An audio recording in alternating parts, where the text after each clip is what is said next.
Mas seo nniu ag chur Gael Linn gabhas a thugté an airde agus tú go mór leis, bhfuil gráine? Tá den na slúsa bailín teata os cinn seaché dalta teo a mBaile na leabhar agus an crack íadal sa Seo Linn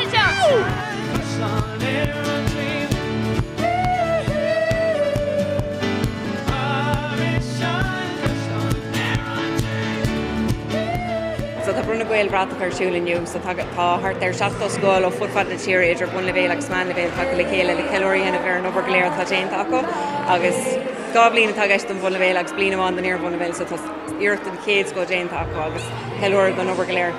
Is as dún dagan mé leis chlóiste daltaí in dagan.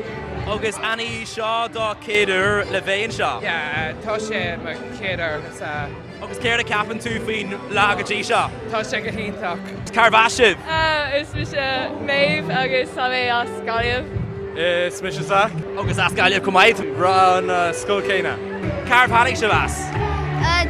Hanna go as Aaron War. Céir déon rud is fearr faoi bhéon seo inniu más tú?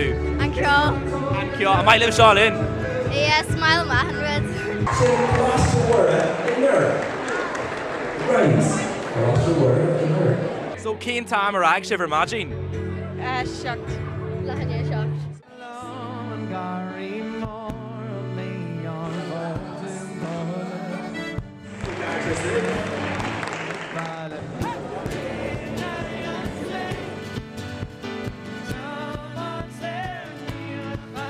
Scafta jazz agam sin seo, cé sé féin, cé féin? Is mi sé Willow, is mi sé Anya, is mi sé Aoife, agus is mi sé Emma.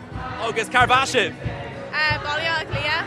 Orintá tá céalaí agan agus tá muid ar fád ag iste na Ghaeilge, so bhí mar ag leabhart as Ghaeilge agus bhí mar ag déanamh clé agus ruí mar sin. Go on the Rossies!